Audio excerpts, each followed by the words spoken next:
ወመንፈስ ቅዱስ አሐዱ አምላክ።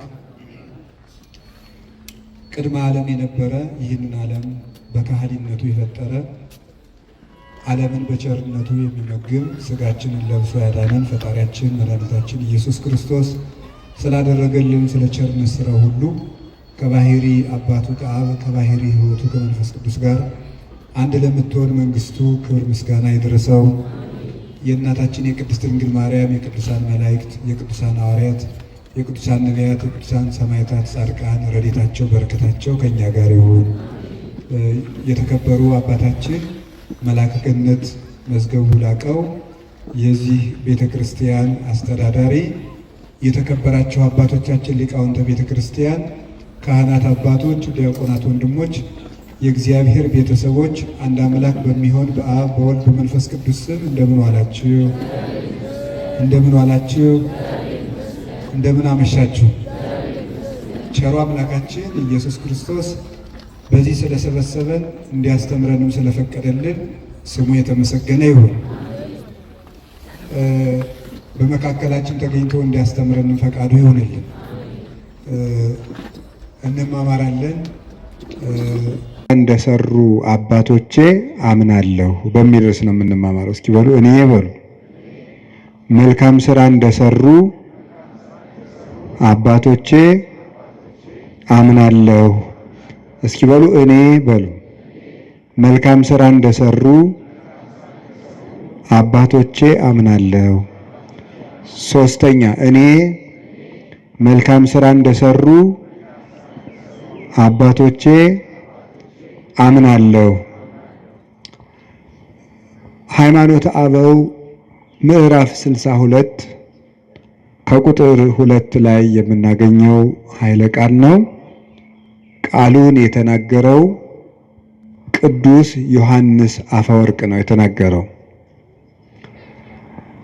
ቅዱስ ዮሐንስ አፈወርቅ እኔ ጌታዬ ኢየሱስ ክርስቶስን በተመለከተ የማምነው እንደ አባቶቼ ነው። እምነትህ እንደማን ነው ቢባል እንደ አባቶቼ ነው።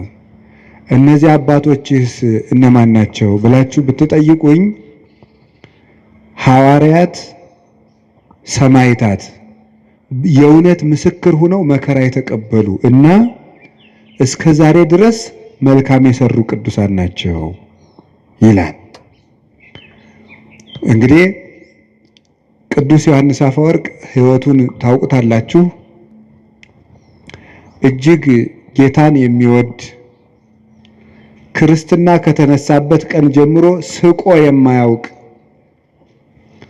በጌታ ፍቅር የተነደፈ ብሉያትንና ሐዲሳትን የገብስ ሳይፈተግ ከነቀንዱ በሚዛን እየመጠነ ትንሽ ትንሽ እየቀመሰ የተማረ በዋሻ በበዓት ተከቶ ብሉያትን ሐዲሳትን ከተማረ በኋላ ሲጸልይ አንተ አዲስ ዳንኤል ነህ ብለው ጴጥሮስና ጳውሎስ መጥተው የመሰከሩለት በራእይ አስተምር። ቅዱስ ጴጥሮስ መጥቶ ውጣና አስተምር፣ ለእኔ የተሰጠኝን ጌታ የሰጠኝን የመግፍ ቁልፍ እንካ። ቅዱስ ዮሐንስ ወንጌላዊም ወንጌልን እየተረጎመለት ያስተማረ ከቅድስና የደረሰ ፍጹም አባት ነበረ። ነቢዩ ዳንኤል ሕልምን ለናቡከደነጾር ሕልሙን ሳይነግረው ተርጉሞለታል። የጠፋበትን ሕልም ትንቢተ ዳንኤል ላይ እንደምትመለከቱት ናቡከደነጾር ሕልም አይቶ ሲጠፋው ዳንኤል ሕልሙንም ትርጉሙንም ነግሮታል። ቅዱስ ዮሐንስ አፈወርቅ ደግሞ ንጉሱ በአንድ ርዕሰ ጉዳይ ይጨነቅ ነበርና የዚያን ጥያቄ መልስ ተርጉሞ ነግሮታል። የንጉሱ ጥያቄ ምንድን ነበረ? ኢያእመራ ዮሴፍ እስካመ ወለደት ወልደ ዘበኩራ ዮሴፍም የበኩር ልጇን እስከምትወልድ ድረስ አላወቃትም የሚል ነው። የማቴዎስ ወንጌል ምዕራፍ 1 ላይ ያለ ዮሴፍም የበኩር ልጇን እስከምትወልድ ድረስ አላወቃትም የሚለውን ንጉሱ ይጨነቃል። አወቀ በመጽሐፍ ቅዱስ እገሌ እገሊትን አወቃት ማለት ሴትና ወንድ አንድ በሚሆኑበት ግብር አንድ ሆኑ ማለት ነው። ታዲያ እመቤታችንን ዮሴፍ የበኩር ልጇን እስከምትወልድ ድረስ አላወቃትም ማለት ከዚያ በኋላ አውቋታል ማለት ነው እያለ ንጉሱ ይጨነቅ ነበረ። ከዕለታት አንድ ቀን ንጉሱ ቴዎዶሲዎስ ጥያቄው መምህሩን ዮሐንስ አፈወርቅን ሲያገኝ ጥያቄው ይጠፋዋል። ሲሄድ ትዝ ይለዋል። ከዕለታት አንድ ቀን ተጫወተው ሲለያዩ መምህር አንተን ሳገኝ ጥያቄ ይጠፋኛል፣ ከሄድክ በኋላ ይረብሸኛል አለ። ምንድነው ጥያቄውን ነገረው። የበኩር ልጇን እስክትወልድ ድረስ አላወቃትም ማለት ከዚያ በኋላ አወቃት ማለት ነው አለው። አይ አይደለም፣ እስክትወልድ አላወቃትም የተባለበት ምክንያት እመቤታችን ጌታን የወለደች ዕለት 5 ነገሮችን አይቶ ዮሴፍ የአምላክ እናት መሆኗን ተረዳ ማለት ነው። እስከዚያ ድረስ ግን አላወቃትም። ቢነገረውም አምላክ ከዚያ በፊት ሰው ሆኖ ስለማያውቅ ዮሴፍ ያንን መረዳት የሚችልበት አቅም አላገኘም ነበረ። የልደት ዕለት ግን ሰብአ ሰገል መጥተው ሲገብሩ፣ እረኞች ሲያመሰግኑ፣ መላእክት ሲያመሰግኑ፣ ብርሃን በቤተልሔም ሲገለጥ፣ ኮከቡ በሁለት መንገድ እየተጓዘ ሲመጣ አይቶ ኮከቡ መጥቶ እመቤታችን ከወለደችበት ላይ መጥቶ ሲቆም አየ። ሰብአ ሰገል 3 ነገስታት መጥተው ሲገብሩለት አየ። ብርሃን ቤተልሔምን ሲሸፍናት አየ። እረኞች የሰማይ ምስጋና ተገልጦላቸው ሲያመሰግኑ አየ። መላእክት ከሰው ጋር ወርደው ሲያመሰግኑ አየ። ይህንን እስከሚያይ ድረስ አምላክን እንደወለደች አላወቀም ነበረ። ይህን ነው ያላወቀው እንጂ ከወለደች በኋላ አወቀ ማለት አይደለም። አወቀ የሚለው 2 ይተረጎማል። አባ ጊዮርጊስም ይናገራል። አይመራሰ ዘሀበ ክሌፍና ይተረጎም። አወቃት የሚለው በ2 ይተረጎማል። ሀበ አይምሮ ወእያይምሮ፣ በማወቅና ባለማወቅ፣ ሀበ ሩካቤ ወኢሩካቤ፣ ወይም ወንድና ሴት አንድ በመሆናቸውና ባለመሆናቸው ይተረጎማል። በእውቀት ይተረጎማል። በእውቀት በማወቅ አዲስ ነገርን በመገንዘብ በመረዳት ይተረጎማል። አላወቃትም ማለት ወላዲት አምላክ መሆኗ ጭንቅ ሆኖበት ነበረ። ስትወልድ ግን ተረጋገጠለት ማለት ነው። በዚያውም ላይ ፍጻሜ የሌለው እስከ ነው። ዳርቻ የሌለው እስከ ይኸውም ይታወቅ ዘንድ በመጽሐፍ ቅዱስ ፍጻሜ ያለው እስከና ፍጻሜ የሌለው እስከ አለ። ለምሳሌ እስከ ዓመት ብሉ ብሩክ ዘይመጽእ በስመ እግዚአብሔር፣ በእግዚአብሔር ስም የሚመጣ የተባረከ ነው እስከምትሉ ድረስ ሲል እስከ ይናገራል። ከዳን እስከ ቤርሳቤ ሲል እስከ ያለው ወሰን ያለው ነው። ኢተመይጠ ቋ እስካመ ነትገ ማያ አይህ፣ የጥፋት ውሃ እስከሚጎድል ድረስ ቁራው አልተመለሰም ነበር። ከዚያ በኋላ ተመለሰ ማለት አይደለም። ፍጻሜ የሌለው እስከ ነው። ኢወለደት ሜልኮል እስካመ ሞተት፣ ሜልኮል እስከምትሞት ድረስ አልወለደችም። ከወለደች በኋላ ከሞተች በኋላ ወለደች ማለት አይደለም። ፍጻሜ የሌለው ሰው ነው። እገሌ እስከሚሞት ድረስ ንስሐ አልገባም ቢባል ከሞተ በኋላ ንስሐ ገባ ማለት አይደለም። ይህ ፍጻሜ የሌለው እስካለ ይህንን ለመግለጥ ነው ብሎ ተረጎመል። ዳንኤል ለናቡከደነጾር የጠፋበትን ህልም እንደተረጎመለት አንተም የጠፋብኝን ጥያቄ ተርጉመህልኛል፣ አዲሱ ዳንኤል ነህ ብሎ የተናገረለት ከጀርባው የነበረችው የእመቤታችን ስዕልም ሰናየ ተናገርከ ዮሐንስ አፈወርቅ፣ ሰናየ ተናገርከ ዮሐንስ ልሳነ ወርቅ፣ አንደበትህ የጠራልህ ዮሐንስ ሆይ በጎ ተናግረሃል ብላ ስዕሊቱ አንደበት አውጥታ እስክትመሰክርለት ድረስ የደረሰባት ነበረ። ብሉያቱን ሐዲሳቱን ሲተረጉም የቅዱስ ጳውሎስን መልእክታት በሚተረጉምበት ጊዜ ቅዱስ ጳውሎስ ራሱ ተገልጾ እጁን ጭኖበት ይውል ነበር። በአካል በሚጽፍበት ጊዜ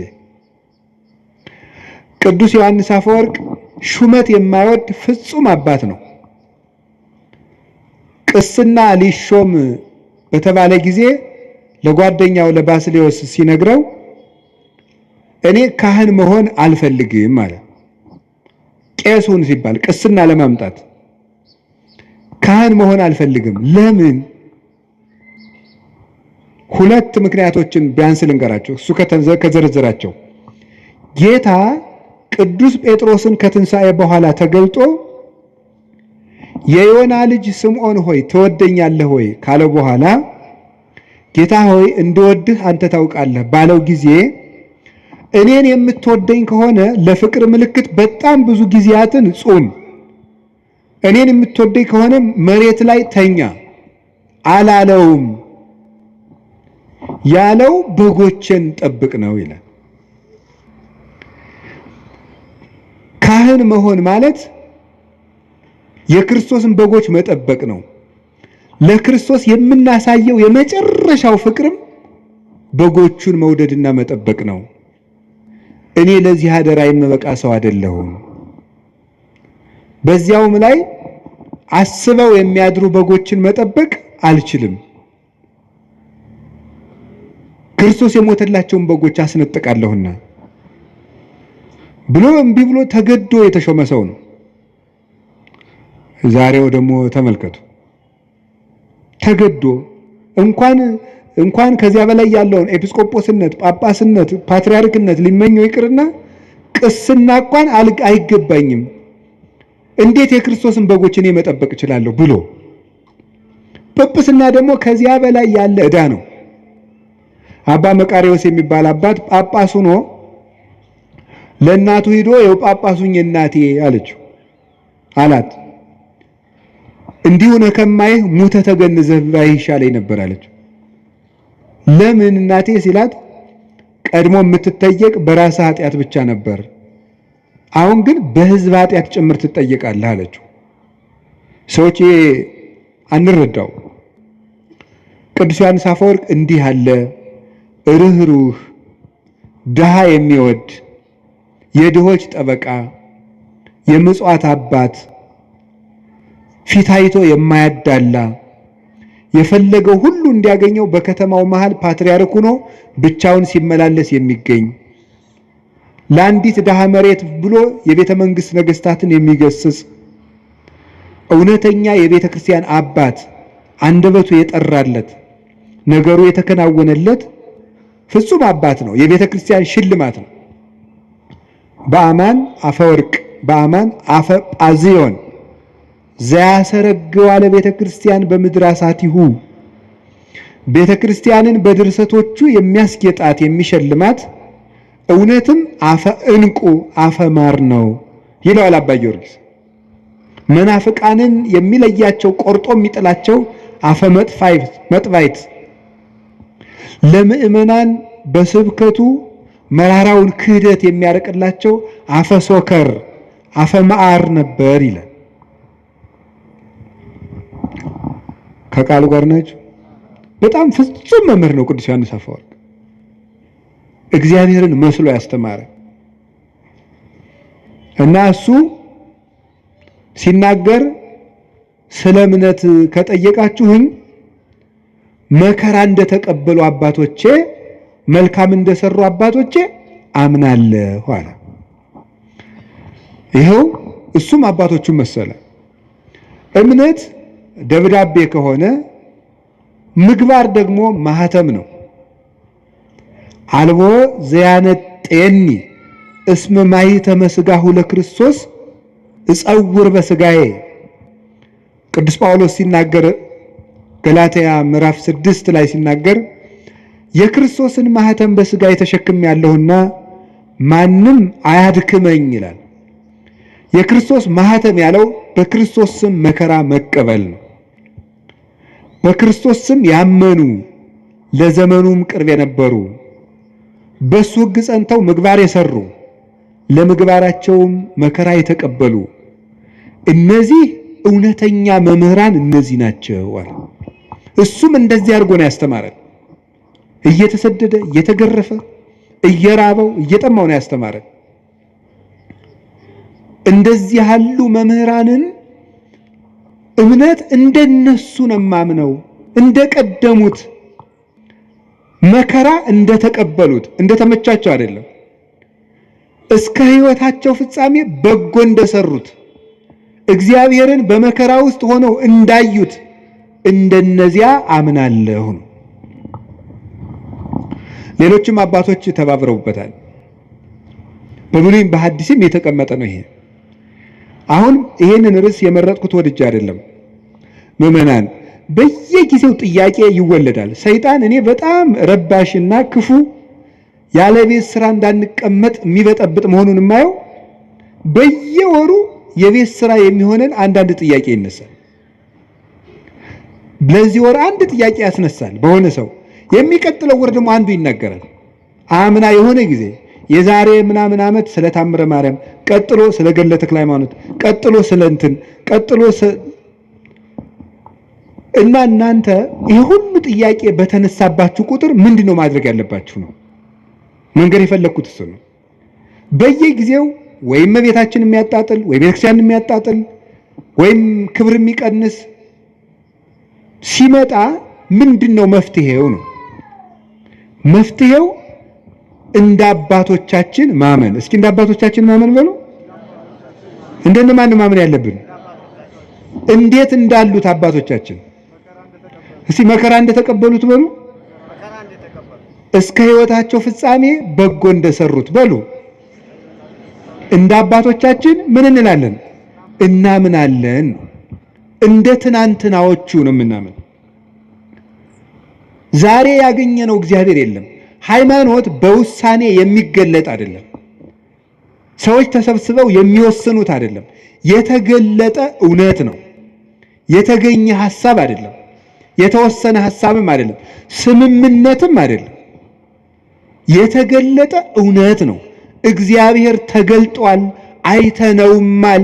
ከሱ ጋር የበላን የጠጣን እኛ ነን ይላል ቅዱስ ጳውሎስ።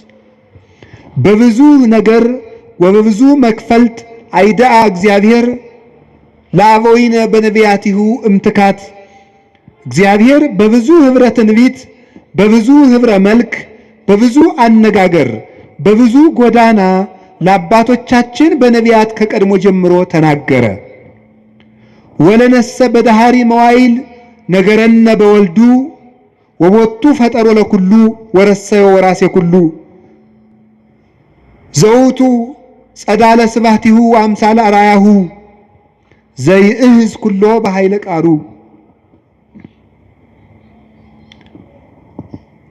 ምን ይላል? ለኛ ግን በመጨረሻው ዘመን ዓለምን በቃልነቱ ከዊን በፈጠረበት ባህሪውን ባህሪ አድርጎ ሁሉን ወራሽ በሆነ የአብ ባህሪው በሆነ የአብ የክብሩ ጸዳል በሆነ አምሳለ አራያሁ በመልክ የሚመስለው በባህሪ የሚተካከለው ዘይዝ ኩሎ በኃይለ ቃሉ ሁሉን በእጁ በያዘ በአንድ ልጁ ተናገረን ይላል። በአንድ ልጁ ተናገረን። እሱም ወለሊሁ ገብረ በአካለ ህላወሁ በዛያነጽ ኃጣዊነ።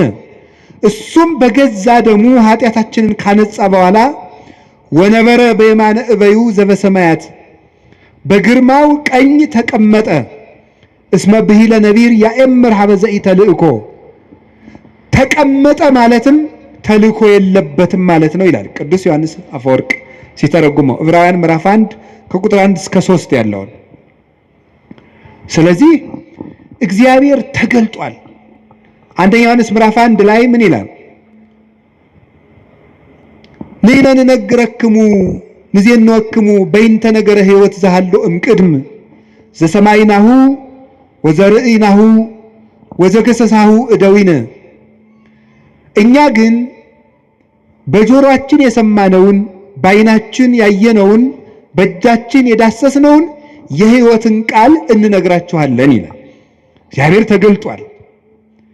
እግዚአብሔር አብ በልጁ ተገልጧል። እግዚአብሔር መንፈስ ቅዱስ በወልድ ተገልጧል። እግዚአብሔር ወልድ አብን ሰብኮናል፣ መንፈስ ቅዱስን ሰብኮናል። እሱን አይተን አብን አይተነዋል፣ መንፈስ ቅዱስን አይተነዋል። ለእግዚአብሔርሰ አልቦ ዘርእዮ ግሙራ አላ ውእቱ ወልድ ዋሕድ ዘሃሎ ውስተ ጽናውሁ ውእቱ ነገረነ። እግዚአብሔርን ያየው አንድስ እንኳ የለም፣ በቅፉ ያለ በእሪናው ያለ አንድ ልጁ እሱ ነገረን እንጂ ተብሎ እንደተነገረ ዮሐንስ 1 ቁጥር 18 ላይ እግዚአብሔር ወልድ እግዚአብሔር አብን እግዚአብሔር መንፈስ ቅዱስን እንድናውቅ ነግሮናል። እውነት ተገልጧል፣ ሕይወት ተገልጧል። ነይነሰ ነአምር ከመ መጽአ ወልደ እግዚአብሔር ወሀበነ ልበ ከመ ናይምሮ ለእግዚአብሔር በጽድቅ ወሃለውነ በአሚን በወልደ እግዚአብሔር ዘውቱ እግዚአብሔር ዘበአማን። እኛ ግን የእግዚአብሔር ልጅ እንደመጣ እግዚአብሔርን እናውቅ ዘንድ ልብ እንደሰጠን እናውቃለን። በእግዚአብሔር ልጅ በማመንም እስከ ዛሬ ድረስ አለን። እርሱም እውነተኛ የባሕርይ አምላክ እግዚአብሔር ነው። አንደኛ ዮሐንስ ምዕራፍ 5 ቁጥር 20 ላይ እግዚአብሔር ወልድ ተገልጧል። ያንን የተገለጠውን እውነት ነው የምንኖረው። ሃይማኖት ወስነን አናውቅም። ሃይማኖትን ተስማምተን አልሰራንም። ሃይማኖትን ፈልገን አልተገኘንም። ሃይማኖት ተገልጦልን ያዝ ነው። ከዚህ በኋላ ሌላ መምህር አይመጣም። የመምህራን ማህተም ኢየሱስ ክርስቶስ ነው። መምህራችን ኢየሱስ ክርስቶስ ሆይ ሲባል በቅዳሴ አልሰማችሁም? የመምህራን ራስ የመምህራን ማህተም እሱ ነው። ሰው ሁሉ ቢያስተምር ወደ ክርስቶስ ለመድረስ ነው። ሌላ ትምህርትም የለም። አልቦ ዘይክል ሳርሮ ዘይንበለ ዘተሳረረ። ከተመሰረተው መሰረት በቀር ሌላ መመሰረት የሚችል ማንም የለም። ያንን የተገለጠውን እውነት እንዴት አድርገን ነው የምናገኘው? ማን የሚናገረው ነው እውነት? አንዱ አንዱን ይለናል፣ አንዱ አንዱን ይለናል። የማን ነው እውነት? የማን ነው ትክክል? ትናንትን ስናይ እውነትን ማወቅ እንችላለን። ትናንትን ስናይ በኦሪት ዘዳግም ምዕራፍ 32 ቁጥር 8 ላይ እንዲህ የሚል ቃል አለ። ተዘከሩ መዋዕለ ትካት ወለበው ዓመታተ ተዘከሩ መዋዕለ ትካት፣ ያለፈውን ዘመን የቀደመውን ዘመን አስቡ። ወአመታተ ወለብው ዓመታተ፣ የቀድሞዎችንም ዓመታትንም አስተውሉ። ተሰአሎ ላቡከ ወይነግረከ፣ አባትህን ጠይቀው ይነግርሃል። ወለሊቃውንቲከ ይዜኑከ፣ ሊቃውንትንም ጠይቃቸው ያስተምሩሃል። የቀደመውን ዘመን እስራኤል ሆይ አስብ ይላል። እንደ ትናንት ነው የምንኖረው። እግዚአብሔር የትናንትና አምላክ ነው። ዛሬኛ ፈልገን ያገኘነው አይደለም። ስለዚህ በትናንትናው መሰረት ላይ ቁመን ስንፈትሸው ሁሉ ገለባ እየሆነ ይገኛል፣ እየቀለለ እናገኘዋለን። ግድ የላችሁ ምዕመናን፣ ከባድ ጭንቅ ክደት ለቤተክርስቲያን እንግዲህ የሚመጣ ክደት የለም። የትናንትናው ነው እየታደሰ ብቅ የሚል አንዳንድ ቀን ትናንትና እነ አርዮስ የተካዱት እነ ንስጥሮስ የካዱ ሌሎች ያሉት ነው የሚመጡት፣ ሌላ አይመጣም። ለትናንትናው ክደት የትናንትናው ክደት ዛሬ የሚመጣ ከሆነ መድኃኒቱ ምንድን ነው? የትናንትናውን መልስ ማወቅ ለዛሬው ክደት መድኃኒት ነው። የዛሬው ክደት ነገ የሚመጣ ከሆነ የዛሬውን መልስ ማወቅ ለነገው ክደት መድኃኒት ነው። እውነቴን ነው የምነግራችሁ፣ ጌታ እስከሚመጣበት ድረስ አዲስ ክደት አይመጣም። የሚመጣው ክደት ሁሉ ትናንት የተካደው ነው። ያንን ራሱን እያሻሻለ የሚመጣ አሁን አንተ በቅተህ ነው ነብዩ ነው እንደዚህ አይመጣም የምትል ልትል ይችላል። የሰው ሊና መቼስ ረፍት የለው አይደል? መቼስ እኔ በቅቻለሁ አላልኩም ጌታዬ እያልኩ ያለሁት ምን ማለት ነው? ክህደት እየታደሰ ሄዳል እንጂ ሁሉም ክህደቶች ተክደዋል። እግዚአብሔር የለም ከተባለ ተብሎ ነበር። ድንግል ማርያም እንዲህ ናት ተብሎ ማለት ከሆነ ተብሎ ነበር ትናንት የተባለ። ሁሉም ተብሏል። ያ ግን ዘመናትን ትውልዱ ረስቶታል ተብሎ ሲታሰብ ይቆይና ሰይጣን ብቅ ያደርገዋል። የዚያን ጊዜ ሆ ብለን እንደነግጣለን። ግን አዲስ ነገር የለም። እንዳትታወቁ ከፈለጋችሁ ትናንትን እወቁት። እግዚአብሔር በኦሪት ዘዳግም እስራኤል ታሪክህን እወቅ ነው። ታሪክህን እወቅ እንዳትጠፋ። የትናንትናውን ዘመን ጠይቅ። ማን ነው የምትጠይቅ? አባቶችህን ጠይቃቸው ይነግሩሃል አለ። በምግባር የወለዱህን በተግባር የወለዱትን ላመኑት እምነት በተግባር የኖሩትን የትናንትናዎችን አባቶች ጠይቁ። ሊቃውንትን ጠይቃቸው ይነግሩሃል የትናንትናዎቹን። ሊቃውንት ባልኩ እንግዲህ እኔን ማለት አይደለም፣ ወይም ገሌን ማለት ወይ አባ ገሌን አይደለም፣ ወይ መጋቢ ሐዲስ ገሌን እያልኩ አይደለም። የትናንትናዎችን ሊቃውንት ከሕይወታቸው ጋር የኖሩትን ጠይቋቸው። መጽሐፋቸው አለላችሁ። ለምን ነው የምትሸበሩት? አለ እኮ ለሁሉ ነገር አባቶቻችን እነሱ መከራውን ገፈታ ቀምሰው ለኛ ሁሉን ነገር ሰርተውልን ሄደዋል። ቅዱስ ጳውሎስስ ምን አለን? ጌታ በመኃልየ ዘሰሎሞን ደግሞ የተናገረውን እንገራቸው። እመሰ ኢያእመርኪ ሰናይት እማንስት፣ አንቺ ከሴቶች ሁሉ ያማርሽ ሆይ ራስሽ ማወቅ ከተሳነሽ አንቺ ራስሽ ካላወቅሽ የኔ መንገድ ከጠፋሽ ፀይ ውስተ ሰኮና ሆሙ ለመሬት፣ የመንጋዎችን ሰኮና ተከትለሽ ውጪ አለ። የመንጋዎችን ተከተለ። ወራእይ ማህፃ አይጣሊኪ ውስተ አይጻዳት ሆሙ ለኖሎት፣ አንቺ ከሴቶች ይልቅ ያማርሽ የሚላት ማን ነው? የክርስቲያን ነፍስ ነው። ስለ ሴት አይደለም እያወራው ያለሁት። ከሴቶች ሁሉ ያማርሽ የክርስቲያን ነፍስ ሆይ አለ። ለጊዜው ለእስራኤል ነው እንደሚላቸው። አንቺ ራስሽ የኔን መንገድና ትክክለኛውን የእምነት ዕውቀት ማወቅ ካቃተሽ ፀይ ውስተ ሰኮና ሆሙ ለመሬት፣ የመንጋዎችን ሰኮና ተከትለሽ ውጪ አለ። የኔ መንጋ የነበሩትን ለነሱ የነቢያትን ነው፣ ለኛስ የሐዋርያትን የሐዋርያውያን አበውን የሰማይታትን የሊቃውን የነሱን ሰኮና ተከትለ ስትመጣ እውነተኛውን ጎዳና ታገኘዋለህ።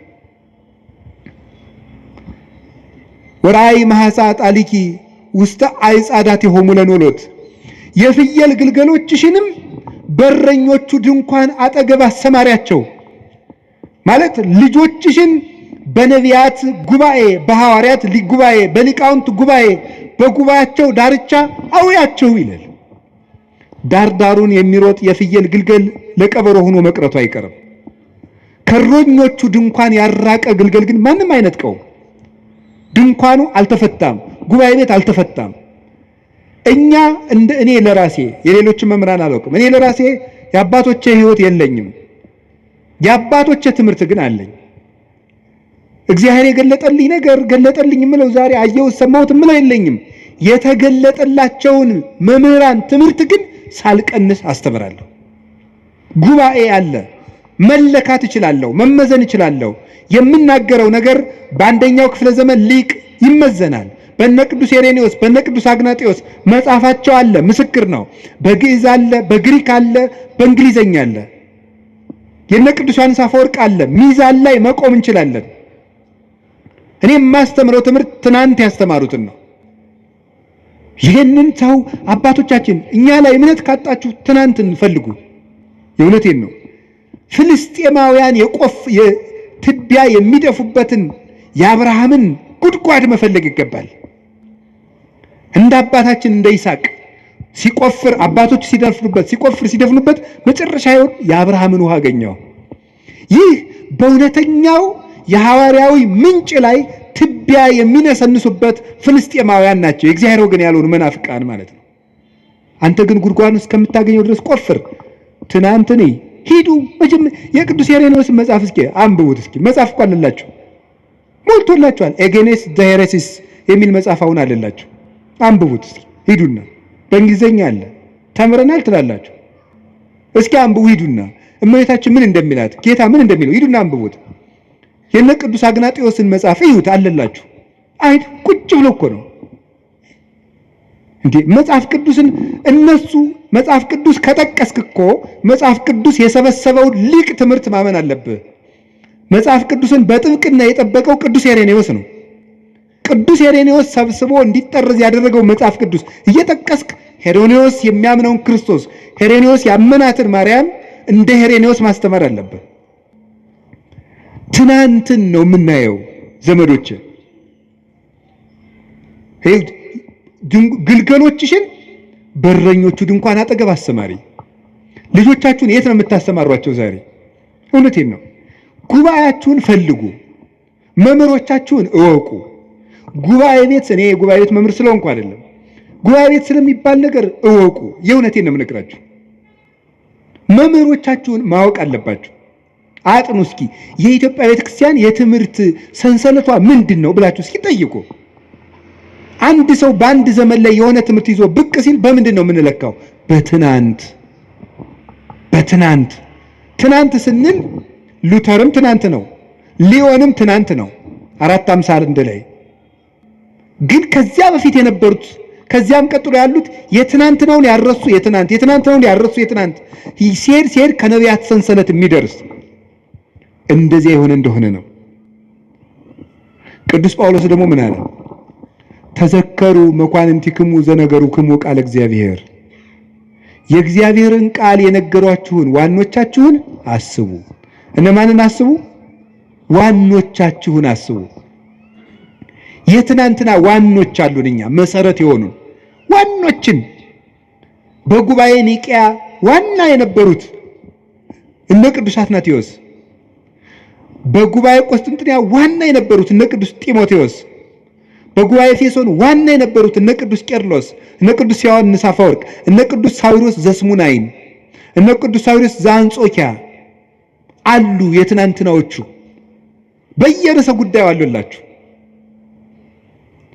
የሚያበጥሯት እመቤታችን የባህሪያችን መመኪያችን፣ ትምክህታችን፣ ምልክታችን እንደሆነች ንስጥሮስን ጳጳሱን ቁጭ አድርጎ የሰበከው የቅዱስ ጵሮቅለስ ትምህርት ወይም የቅዱስ ኤራቅሊስ ትምህርት አለላችሁ። በእንግሊዘኛ አለ፣ በግዕዝ አለ፣ በአማርኛ አለ። አሁን የምናገረው ራሱ አልዋሽም አለ። የአባቶቻችን ትምህርት የሌለ እንዳይመስላችሁ። ሰይጣን ሊረብሻችሁ ይችላል። መልስ ታጡ በጊዜው መልስ የሌለ ሊያስመስልባችሁ ይችላል። እኔ አሁን በየጊዜው ይሄንን ርዕሰ ጉዳይ እያልኩ አይደለም መልስ የምሰጣችሁ። ለአጠቃላይ ለሚነሳ ስህተት ቀድማ ቤተክርስቲያኒቱ ይዛው ከቆየችው ትምህርት ያፈነገጠ ሲመጣ እናንተ ወደ ትናንት ዘወር ማለት ነው። ስለዚህ የእግዚአብሔርን ቃል የነገሯችሁን ዋኖቻችሁን አስቡ። ዕብራውያን 13:7 እንዳትረሱ። ዋኖቻችሁን አስቡ። ችግር ሲገጥማችሁ ዋኖቻችሁን አስቡ። ዋና መሰረቶቻችን እንዴት ነው ዋኖቻችን የምናውቀው? እንዘትርእዩ ሰናየ ግዕዞሙ፣ መልካሙን ስራቸውን እያያችሁ ምሰሏቸዋል። መልካሙን ስራቸውን እያያችሁ ምሰሏቸው። ለእምነታቸው የኖሩ ናቸው። እምነት ሲከብዳቸው፣ ተግባር ሲከብዳቸው በእምነት ያመካኙ አይደሉም።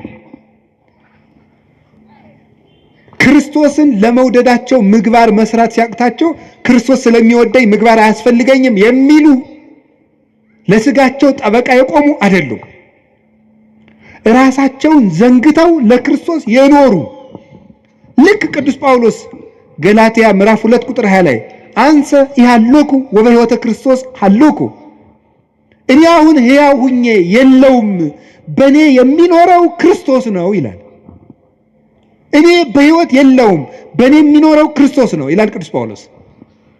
ራሳቸውን ትተውት ጨርሰውት ክርስቶስ በእነሱ የሚኖርባቸው የክርስቶስ ሰሌዳ የሆኑ ቴዎዶስዮስ ዘአንጾኪያ የሚባል ሊቅ ጳውሎስ ዘይትናገር ቦቱ ክርስቶስ የሚናገርበት ጳውሎስ ይለዋል። ክርስቶስ የሚናገርበት ጳውሎስ እኔ ያለ የለሁም በእኔ የሚኖረው ክርስቶስ ነው። አባት የምንለው ይሄንን ነው። እንግዲህ ሰው ሲጠፋ ነው እኛም አባይ እየተባልን ያለው። አባት የምንላቸው እነዚህን ነው። ምእመን ሽጠው እንጀራ የሚያጠራቅሙትን አይደለም፣ ራሳቸውን ሽጠው ትውልድ የሚያተርፉትን ነው። እነዚህ ናቸው አባቶቻችን የትናንትናዎቹ ለቤተ ክርስቲያን የኖሩ ለምእመናን ራሳቸውን ቤዛ አድርገው የሰጡ። ቅዱስ ዮሐንስ አፈወርቅ ንግስቲቱ የድሃ መሬት ቀምታ ስታስቀድስ የድሃ መሬት ሳትመልሽ ማስቀደስ አትችይም ማለት አልመልስም አለች። ካልመለሽ ታዲያ አንቺ የምድር ርስት ቀምተሽ የሰማይ ርስት ታገኛለሽ ማለት አትችይም። እግዚአብሔር የፍትህ አምላክ ነው፣ እንዳትቆርብ ያውግዤሻለሁ አለ። አሰድድሃለሁ አለችው። አሰድጅኝ፣ የፈለግሽውን አድርጊ። ስታሰድደው ምን እንዳደረገ ታውቃላችሁ? እሱ ምን አለ? ኧረ እባካችሁ ዮሐንስን ተው በሉት አሰድደዋለሁ ስትል፣ ይልቁንስ ስታሰድደኝ በሌሊት እንድታሰድደኝ ነው ንገሯት። ምእመናን መምህራችን አናሰድድም እያሉ ከእሷ ጋር ጠብ ገጥመው እንዲሞቱብኝ አልፈልግም ማለት። እንዲህ ነበሩ መምህሮቻችን። ደጋፊ የሚያደራጁ፣ ቲፎዞ የሚያደራጁ፣ እኔ ተነካ ውጡልኝ የሚሉ አልነበሩም። መምህሮቻችን እነ ቅዱስ ቄርሎስ እነ ቅዱስ ዮሐንስ አፈወርቅ ለበጎቻቸው የሚሞቱ ነበሩ። እነዚህ ናቸው መምህሮቻችን። እነዚህን ነው ማሰብ። ማን እንደላከው የማይታወቀው ሁሉ ሐሳብ አመጣ ቁጥር መረበሽ የለባቸውም። መምህሮቻችን እነዚህ ናቸው።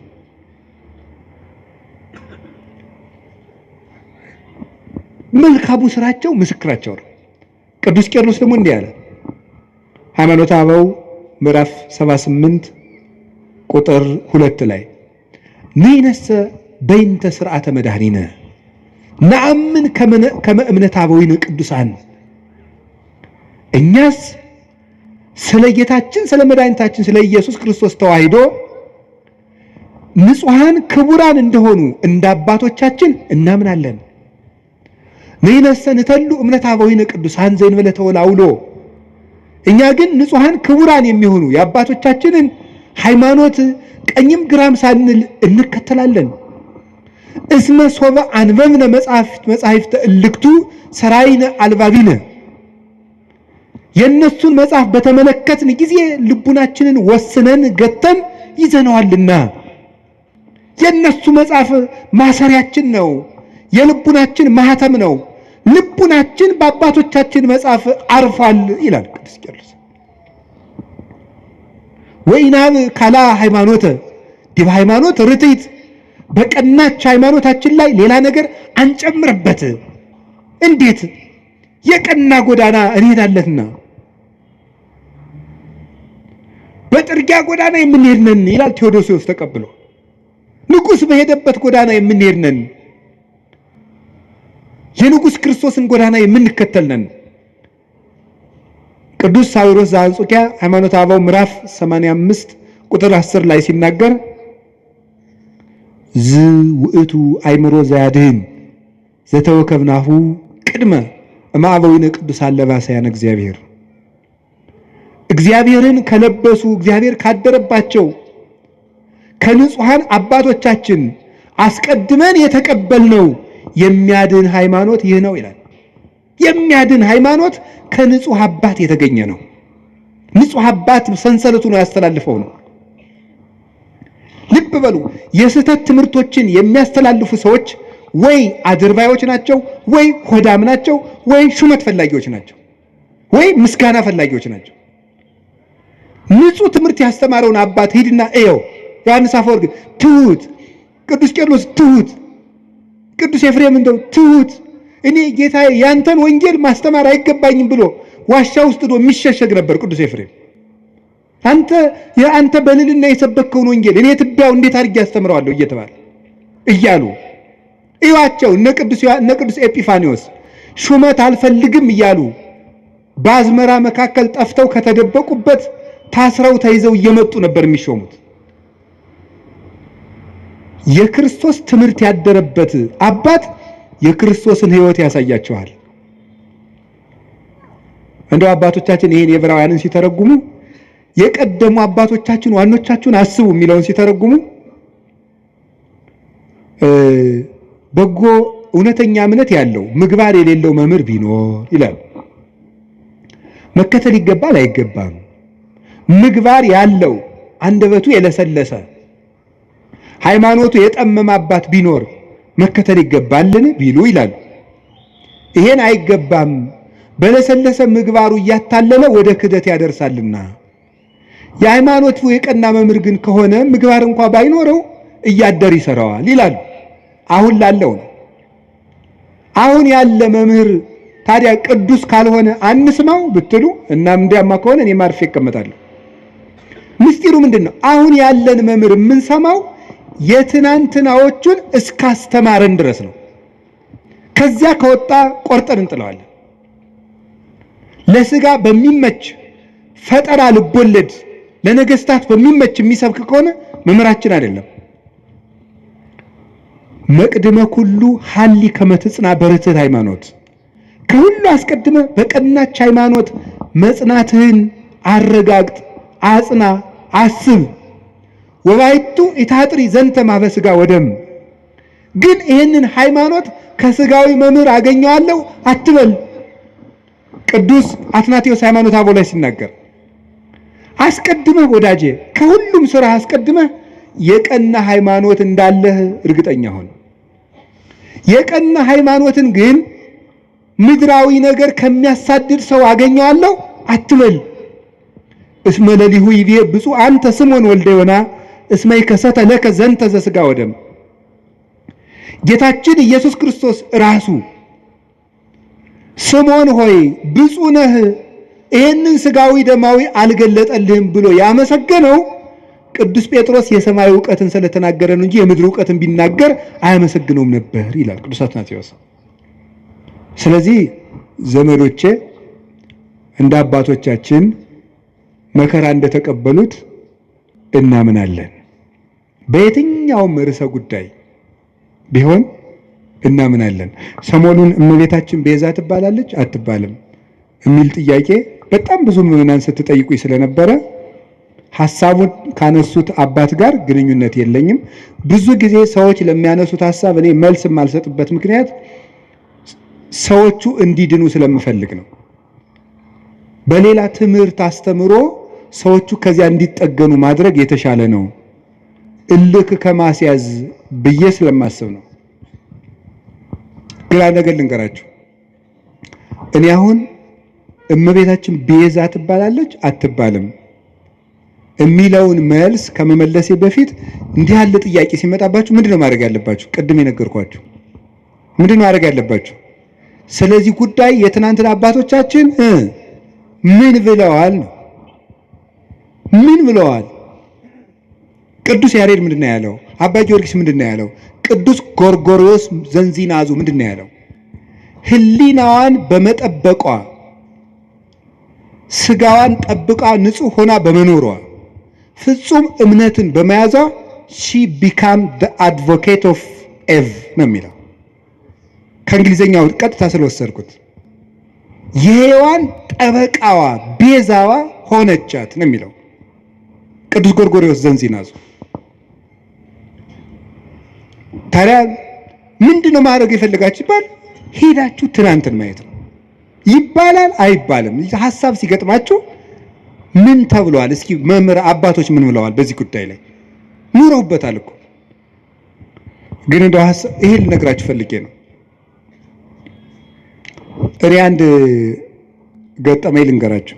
ሰሞኑን ኢየሩሳሌም ነበርኩኝ እና እመቤታችን ቤዛ ትባላለች አትባልም የሚለው እዚህ በጣም ብዙ እየተምታታ ስለሆነ ብዙ ሰው ስለዚህ ጉዳይ መልስ ስጠን ምናምን እያለ ቴክስትም ያደርግልኛል። ዝም ብዬ ቁጭ ብዬ ስል ጋይድ የሚያደርገን ሰው ጀሚር ይባላል እና ጀሚር ሲሄድ ልጁን ተካልን። ልጁ ፋዲ ይባላል። አሁን ሰበሰብኩት አይደል? ፋዲ ይባላል እና እኔ መተዋወቅ ሰውን ስሙን መጠየቅ ደስ ይለኛል። ማን ነው ስምህ ስለው ፋዲ አለኝ። አረብኛ ነው። ፋዲ ማለት ምን ማለት ነው ስለው ቤዛ ማለት ነው አለኝ። እኔ በጣም ነው የገረመኝ። እና ፋዲ እንኳን ቤዛ ተብሏል። እኔ እውነቴን እኮ ነው የምነግራችሁ ማለት ነው። እንደው ፋዲ በአቅሙ ቤዛ እየተባለ እንዴ እመቤታችንም እንዴ እና እኔ በጣም በየቀኑ ፋዲን ባገኘሁት ቁጥር በጣም ሲገርምና አብራራልኝ አልኩት። የምሬንም ነግራችሁ ውሸቴን አይደለም። 2-3 መምህራን ጋር ፋዲን አስታውቀዋለሁ ከነ ትርጉሙ በእንግሊዘኛ እንዲተረጉምልን እያደረኩ እና ፋዲ ምን ማለት ነው ግን ቤዛ ስለው ራስን እንደ ክርስቶስ ለሌላው አሳልፎ መስጠት ማለት ነው። ቤዛ ማለት እንደዚህ ያለ ማን ነው? ፋዲ በሉ እንጂ እንደዚህ ብሎ ራሱ የነገረኝ ማን እንደሆነ ታውቃላችሁ? ፋዲ ነው። እና በጣም ገርሞኝ እግዚአብሔር እንዴት ነው የሚያስተምረው? በጣም ነው የገረመኝ። ስለዚህ ጉዳይ ዝም ማለት ነበር የፈለኩኝ። አንደኛ ማንም ሰው ትልቅ ሰው የሚሆን ትንሽ ሰው ይስታል፣ ወደ መንገዱ እንዲመጥ ገማረው እንጂ እልክ ይዞት እንዲጠፋ እኔ አልፈልግም። እግዚአብሔር በሚያውቀው ዝም ማለት ፈልጌ ሳለ ፋዲ እንደዚህ አለኝ። እናም ከዛ እኔ ለዚህ የስሙ ትርጓሜ ዮሐንስ ወንጌልን ነገርኩት። አልቦ ፍቅር ዘይአቢ እምዝ ፍቅር ከመብሲ ዘይሜጡ ቤዛ ነፍሰ ቢጹ ራሱን ለባልንጀራው አሳልፎ ከሚሰጥ በቀር ከዚህ የሚበልጥ ፍቅር የለም አለ። ራሱን ለባልንጀራው አሳልፎ የሚሰጥ ከዚህ የሚበልጥ ፍቅር የለም። ይህንን በእንግሊዘኛ ስልኬ ላይ መጽሐፍ ቅዱስ አውጥቼ አስነበብኩት። ፋዲን ፎቶ አንስቶ አረብኛ መጽሐፍ ቅዱስ ላይ አነበዋለሁ ብሎ ሄደ እላቸዋለሁ። እና በጣም ብዙ ሊቃውንት ትምህርት ሲሰጡበት ስለከረሙ እመቤታችን ቤዛችን ናት። ቤዛችንም የሆነችው ምን በማድረግ እንደሆነ 1-3 ሐሳብ ብቻ ልንገራችሁ። በጣም የሚያስደንቁ ጉዳዮች። ቤዛ ማለት ምን ማለት ነው? ምትክ፣ ለውጥ። መጽሐፌን አንብቡት።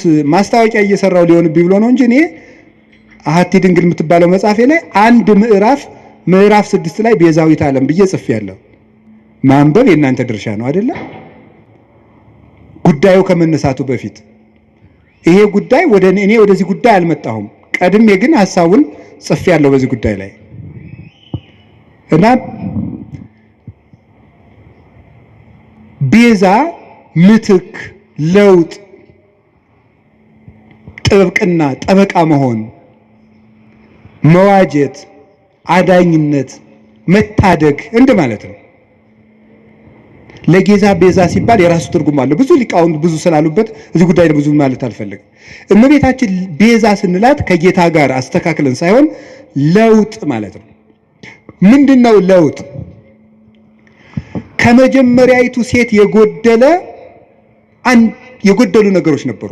ያንን በዚያችኛይቱ ሴት ምትክ ይዛ በመገኘት ነው ቤዛ የሆነችው። የሔዋን ለውጥ በመሆን የመጀመሪያው እናታችን ሔዋን እምነት ጎድሏት ነበር። ምንድን ያልኳችሁ ንገሩኝ እንጂ እምነት ይጎላት ነበር። ምንድነው እምነቱ? ለመበላይክሙ እንትኮ በለሰ ሞተ ትመውቱ፣ ይህንን ዕፀ በለስ ስትበሉ ትሞታላችሁ። ማነው እንደዚህ ያለው? እግዚአብሔር። ሰይጣን መጣና ይህንን በለስ ስትበሉ ምን ትሆናላችሁ? አምላክ ትሆናላችሁ። አሁን ሔዋን ይህንን ስታምን የእግዚአብሔርን ቃል ካደች ማለት ነው። ስለዚህ እናታችን ሔዋን ምን ጎደላት? እምነት ጎደላት። እግዚአብሔርን ተጠራጠረችው። አይ ሊሆን አይችልም ብላ ዲያብሎስን አመነች፣ እግዚአብሔርን ካደችው። በተግባር ካደች ማለት የእግዚአብሔርን ቃል ተጠራጠረች። እግዚአብሔር ዓይናችሁ እንዳይገለጥ ስለፈለገ ነው እንጂ እውር እንድትሆኑ ፈልጎ እውሩናችሁ እንድትቀሩ ፈልጎ ነው እንጂ ስለምትሞቱ አይደለም ብሎ ዲያብሎስ ሲነግራት አሃ ነው ብላ የእግዚአብሔርን ሐሳብ ተጠራጥራ የዲያብሎስን ተቀበለች። አሁን የመጀመሪያይቱ ሴት እምነት ስላጣች በዚያ እምነት ማጣት ምክንያት ሞት ወደዚህ ዓለም ገባ። ከዚያስ ሁለተኛይቱ ሔዋን ድንግል ማርያም ምን አደረገች? እግዚአብሔርን ትወልጃለሽ፣ የምትወልጂው በድንግልና ነው አላት። ይሄ ነገር እንዴት ነው ሊሆን የሚችለው ብላ ጠየቀች። እኔ ወንድ አላውቅም። ቅዱስ ጎርጎርዮስ ዘንዚናዙ ይሄን ሲተረጎመው ወንድ አላውቅም ማለት እስከ ጭራሹ ከወንድ ጋር የመኖር ሐሳብ የለኝም ማለቷ ነው ይላል። ሌሎችም ቅዱስ አትናቴዎስ፣ ቅዱስ ቄርሎስ ተርጉመውታል። ሶስቱም እስከ ፍጻሜው ድረስ ሕሊና የራሱ የታተመ ነው ማለቷ ነበረ። ታዲያ ምን አለ? ለእግዚአብሔር የሚሳነው ነገር የለም ማለት ነው። ለእግዚአብሔር የሚሳነው ነገር የለም። ትወልጃለሽ አለ፣ እንደ ቃልህ ይደረግልኝ። ልብ በሉ፣ ዛሬ አምላክ ሰው ከሆነ በኋላ ሰዎች ሁሉ እንዴት አምላክ ይሆናል እያሉ ማመን አቅቷቸዋል፣ ታምር ከተደረገ በኋላ። ድንግል ማርያም ግን ሆኖ የማያውቅን ምስጢር ለመጀመሪያ ጊዜ ያመነችው የመጀመሪያይቱ ምእመን ናት። የመጀመሪያይቱ አማኝ ሆኖ የማያውቅን ምስጢር። እስራኤል ባህር ቢሸገሩ አይደንቅም ይሄ። ኖህ በውሃ ላይ ሲንሳፈፍ ስለተነገረ እናውቀው የለ። ደመና ከሰማይ ህብስት ቢያወርድ አይደንቀንም ይሄ። እግዚአብሔር መጋቢ ነው፣ ባዶዋን መሬት እንድታበቅል አድርጓታልና። ፈርዖን ቢሰጥም እሱም አይደንቀንም። እግዚአብሔር ጠላትን ማጥፋቱና መግደሉ መቅጣቱ የታወቀ ነው። የሚደንቀን ግን ድንግል እንደሆነች መጽነሷ፣ ድንግል ከወለደች በኋላ ድንግል መሆኗ፣ ሴት አምላክን ወልዷ መታቀፏ ግሩም ነው። ይሄ አይኑ መንክር ዘይደሉ ከመናንክር። እንደው ልናደንቅ የሚገባን እንደው ድንቅ ታምር ምንድን ነው ይላል ቅዱስ ኤራቅሊስ ሃይማኖተ አበው ምዕራፍ 49 ቁጥር 5 ላይ ሲናገር፣ ልናደንቀው የሚገባን ድንቅ ነገር ምንድን ነው? ሰማይኑ ዘአዝነመ ህብስተ፣ ሰማይ ዝናምን ያዘነመ ሰማይ ነው የሚደንቅህ? ወሚመ አምላክ ዘለብሰ ሥጋ፣ ወይስ ሰው የሆነ አምላክ ይደንቅሃል? በትርኑ ባሕሩኑ ዘተከፍለ ከመያንሶሱ ውስቴቱ፣ እስራኤል እንዲሻገሩበት የተከፈለ ባህር ይደንቅሃልን? ወሚመ ድንግል ዘወለደት ዘይንበለ ዘር ወምድር ወለደት ተረክበ ማኅተመ ድንግልናሃ፣ የተከፈለው ባህር ያስደንቅሃል? ወይስ ያለ ዘር የጸነሰች ያለ ወንድ ዘር የወለደች ከወለደች በኋላ ድንግልናዋ ታትማ የምትኖር ሴት ትደንቅሃለች? አንተ አይሁዳዊ ለመትብለኒ ምን ትውቱ ታምራት ዘተገብረ በኀቤክሙ፣ በእናንተ ዘንድ የተደረገ ታምራት ምንድን ነው? እስኪ ታምር ንገረኝ። ክርስቲያኖች የምትመኩበት ምን ታምራላችሁ የምትለይ ከሆነ ምን ትውቱ ጽንስ ዘይንበለ ዘር ወወሊድ ዘይንበለ መወልዲት ወምድረ ወለደት ተረክበ ማኅተመ ድንግልና። አንተ ያለ ዘር መጽነስ ምንድን ነው? ከወለደች በኋላ ድንግል መሆን ምንድን ነው? ኮኩኒ ዛንቃ ማየ፣ ውሃ ያፈለቀ አለት ይደንቅሃልን? ወሚመ መስቀል ዘቀደሰ ዓለመ፣ ወይስ ዓለምን የቀደሰ መስቀል ይደንቅሃል? ምን ትውቱ ስርቀተ ስብሐተ እግዚአብሔር፣ የእግዚአብሔር ብርሃን በቤተልሔም መገለጡ ምንድን ነው? ስብሐተ ኖሎት የእረኞች ምስጋና ምንድን ነው? ወውረተ ኮከብ በክሌፍና ኮከቡ ከሰው መሃል እየተሰወረ ብቻውን እየተገለጠ መሄዱ ምንድን ነው? ሐዊር በውስተ ባሕር እንዘ ይርህስ ሀገሪሁ፣ እግሮቹ ሳይረጡበት በባህር ላይ መራመድ ምንድን ነው? ሐዊረ አንካሳን፣ የአንካሶች መሮጥ ምንድን ነው? የሙታን መነሳት ምንድን ነው? ተገሰጽ እምዝንቱ ታምር ወስግድ ለዘተሰቅለ። ይህን ታምር አይተህ አንተ ሰው ተገሰጽ፣ ተማር፣ ለተሰቀለው አምላክም ስገድ ይላል። ታምር ይሏችኋል የድንግል ማርያም ማኅፀን። ይሄን የሚደንቀን ሆኖ የማያውቅን ነገር ያመነች ብፅዕት ኤልሳቤጥም እንዲህ ነበር ያለቻት፣ ብፅዕት አንቲ እንተ ተአምኒ ከመ ይከውን ቃል ዘነገሩኪ፣ ከእግዚአብሔር ተልከው የነገሩሽ ቃል እንደሚሆን የምታምኝ አንቺ ብፅዕት ነሽ። ያመንሽ አንቺ ብፅዕት ነሽ። ሔዋን የሌላትን እምነት ይዛ በመገኘት የሔዋን ጠበቃዋ ድንግል ማርያም ናት፣ ቤዛዋ ናት። አንድ ሁለተኛስ ድንግል ማርያም ይዛው የተገኘችው አንድ ድንቅ ነገር አለ። እሱ ምን እንደሆነ ታውቃላችሁ? ትህትና ይባላል። ሔዋን ምን አደረገች መስላችሁ? አምላክነትን ነው የተመኘችው አይደል? በለስን ስትበላ አምላክነትን መመኘት የትዕቢት የመጨረሻው ነው። ድንግል ማርያም ከዛሳ ሊቃውንት ሲተረጉሙላሉ መሰላችሁ ትህትና ዘይት ነው፣ መንፈስ ቅዱስ ወይም የመንፈስ ቅዱስ ጸጋ መብራት ነው ይላሉ። ዘይቱ ሲያልቅ መብራቱ ምን ይላል? ይጠፋል። ትህትና ከሰው ሰውነት ሲጠፋ መንፈስ ቅዱስ ከሰው ምን ይላል? ይርቃል። አዳምና ሔዋን የትህትናቸው ዘይት ሲያልቅባቸው የመንፈስ ቅዱስ ብርሃን ከነሱ ራቀ። ራቁታቸውንም ሆኑ። በለስም ቅጠል ቆርጠው አገለደሙ አዳምና ሔዋን። ድንግል ማርያምሳ የአምላክ ተፈሥሒ ፍሥሕት ኦ ምልዕተ ጸጋ እግዚአብሔር ምስሌኪ ደስተኛይቱ ሆይ ደስ ይበልሽ ሲላት እንዲህ ያለ ሰላምታ ለሴት ይገባል፣ ለኔ ይገባኛል፣ ለፍጡር አለችው። ተመልከቱ ትሕትናዋን። በሔዋን ባለቀው ዘይቷ በኩል ሞት ወደዚህ ዓለም ገባ። ትሕትናን በተሞላችው እውነተኛይቱ የሕይወታችን ማሰሮ በድንግል ማርያም በኩል መንፈስ ቅዱስ መጣ። ዘይቱ ካለ መብራቱ እንደሚኖር ትሕትና ካለበት መንፈስ ቅዱስ ይኖራል እና ይሄ እንዴት ያለ ሰላምታ ነው ባለች ጊዜ ጸጋን የተመላሽ ሆይ ያሰኘት ይሄ ነው። ሙሉ ናት እመቤታችን። ትሕትና የጎደላትን የእናቷን ትሕትና ይዛ በመገኘት የሔዋን ቤዛዋ ናት። በትሕትናዋ ትሕትና አያችሁ ዘመዶች፣ በእምነት ማጣት ሞት በሔዋን ጆሮ ገባ። በድንግል ማርያም እምነት ሕይወት ቃል በሷ ወደ እሷ ማህፀን ገባ። በሔዋን እምነት ትሕትና ማጣት ሞት ወደኛ ገባ። በድንግል ማርያም ትሕትና ሕይወታችን ክርስቶስ ከሷ እንዲወለድ ሆነ። የትሕትናዋ በር ነው አምላክ ልጇ ይሆን ዘንድ ወደ እሷ እንዲወርድ ያደረገው። ትሕትና የቅድስና ሁሉ መሰረት ነውና ከቃሉ ጋር ናችሁ። ንጽህናዋስ ብትሉ ንጽህናዋስ ምን ይላል መሰላችሁ? ድንግል ማርያም ምንድን ነው የምትባለው? የእግዚአብሔር ምንድን ነው የምትባለው?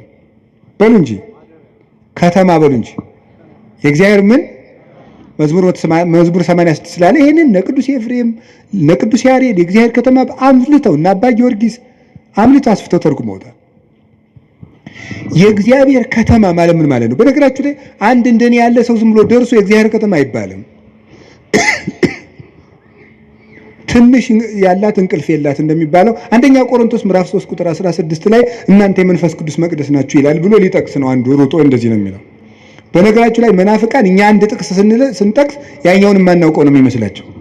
የጅል ነገር እናውቀዋለን፣ ጠፍቶን አይደለም። ያኛው ይሄኛው በንስሐ ነው። የእግዚአብሔር ከተማ የተባለችው ምን ማለት ነው? ከእግዚአብሔር ውጭ ወደሷ ምንም ነገር ገብቶባት የማያውቅ ማለት ነው። የሚያስደንቅ እኮ ነው። ይሄ በድንግልና መጽነሷን ብቻ አይደለም፣ ሕሊናዋ ውስጥ ራሱ ከእግዚአብሔር ውጭ ምንም ሐሳብ ገብቶባት የማያውቅ። አይገርማችሁ? አይገርማችሁ? ሐሳቡ የታጠረለት ፍጡር የት ይገኛል? እስቲ የፈለገ እገሊት ድንግል ናት እገሌ ድንግል ነው ይባላል። በሐሳቡና በሐሳቧ ግን ስንቱን ነውታል። በሐሳባችን ስንቱን በድለናል። ድንግል ማርያም ግን ሐሳቧ የታጠረ ቅዱስ አትናቴዎስ የገለጣት መንበር የምትገልጠው እሷን ነው።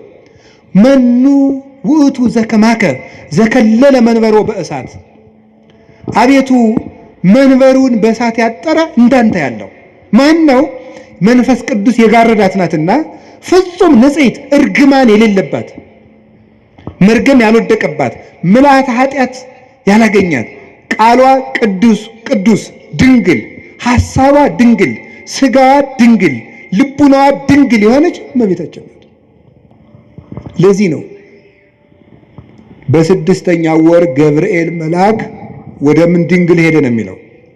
በል እንጂ ለእግዚአብሔር ወደ ታጨች ወደ ምን ነው የሚለው? ወደ አንዲት ድንግል። ለምንድን ነው አንድ ድንግል የሚላት?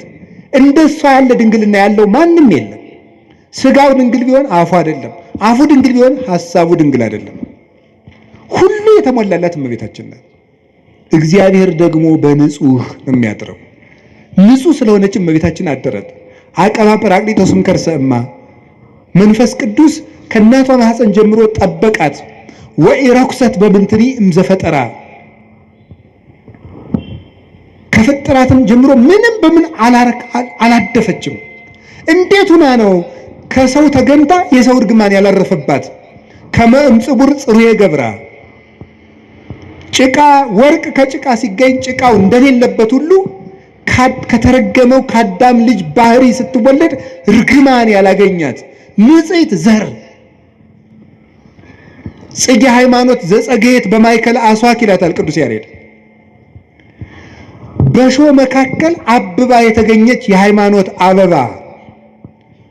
ጽጌረዳውን እሾህ አጥሮት አበባው ላይ ግን እሾህ የለም። በተረገመ ሰውነታችን ውስጥ ከተረገመ ሰዎች ተወልዳ ርግማን የሌለባት አበባ እመቤታችን ናት። የመጨረሻውን አንድ ነገር ልንገራችሁ። እመቤታችን ሔዋን ምን አላደረገችም? ድንግል ነበረች። ይሄን ያስተማረው ማን ነው? ድንግል ማርያም በድንግልናዋ የሔዋን ጠበቃ ሆነች። ቅዱስ ዮሐንስ አፈወርቅ ነው እንዲህ ያለው። ያቺ ድንግል ነበረች፣ ድንግልናዋን ግን አፈረሰችው። ለምን? ድንግልናዋን ለዲያብሎስ ጆሮ በመስጠት አፈረሰች። ይችኛይቱ ድንግል ግን የመላኩን ቃል በማመን ድንግልናዋን ጠበቀች። ስለዚህ ሔዋን ቤዛዋ ናት። የተቀደሰችው ምድር ናት። ኦሪት ዘጸአት ምዕራፍ 3 ቁጥር 15 ላይ ቁጥር 5 ላይ ምን አለው እግዚአብሔር ሙሴን? ሙሴ የቆምክባት ምድር የተቀደሰች ናትና ጫማህን አውልቅ አለው። የተቀደሰች ምድር፣ የቆምክባት ምድር የተቀደሰች ናት። ኦሪት ዘፍጥረት ምዕራፍ 4 ቁጥር 17 ላይ ግን ምዕራፍ 3 ቁጥር 17 ምን የሚል ቃል ታገኛላችሁ? አዳም መሬት አንተ ወትገብ ውስተ መሬት፣ መሬት ነህ ወደ መሬትነት ትመለሳለህ።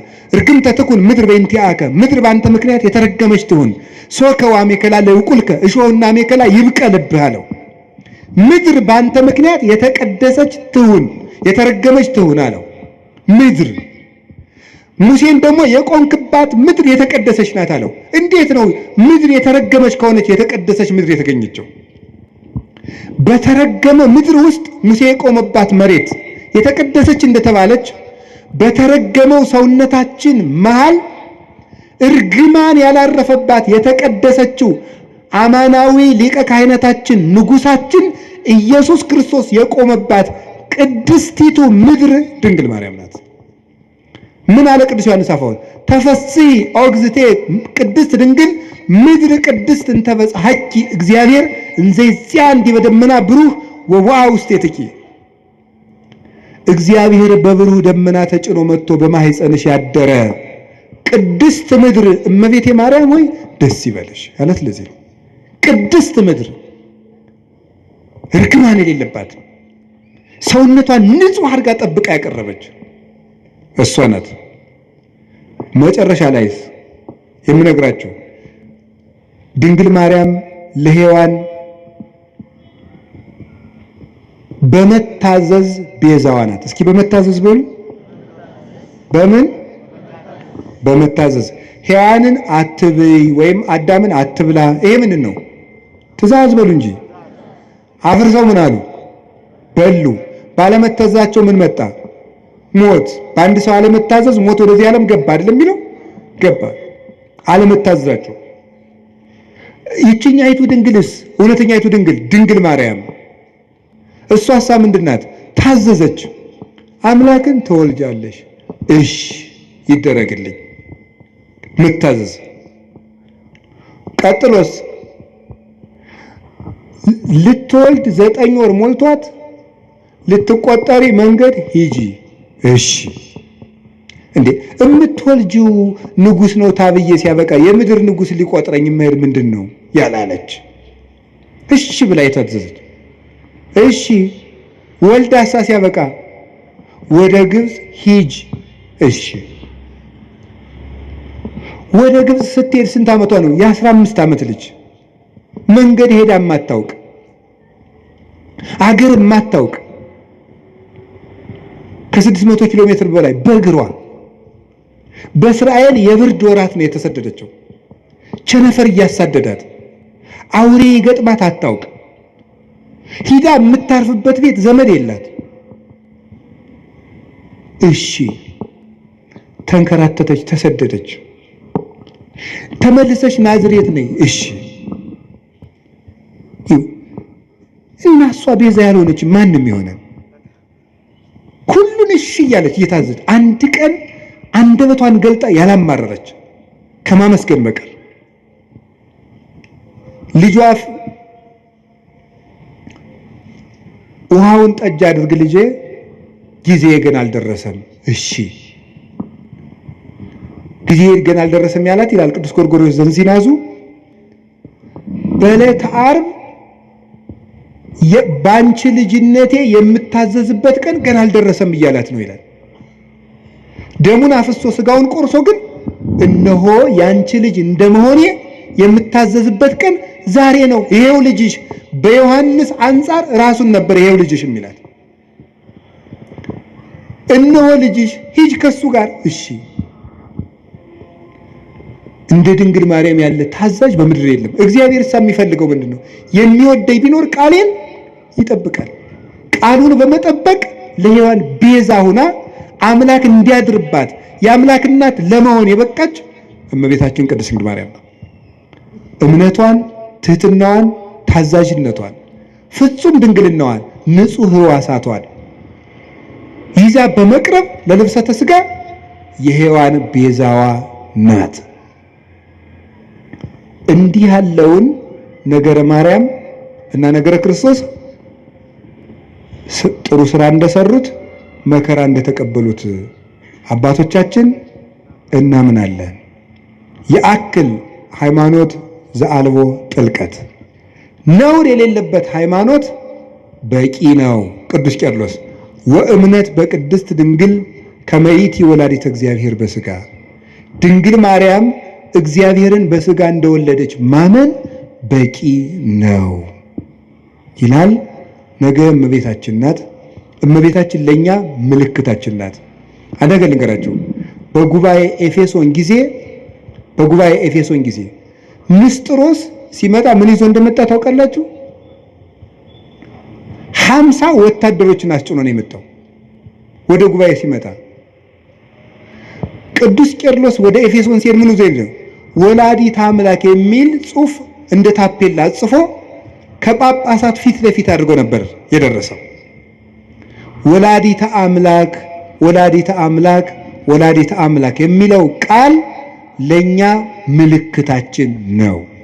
ነፃ ስንወጣ ጌታችን ኢየሱስ ክርስቶስ ከመስቀሉ ስር የሰጠን የነፃነት ማህተም የሆነ ምልክት የሆነ ስም ነው ወላዲተ አምላክ የሚለው።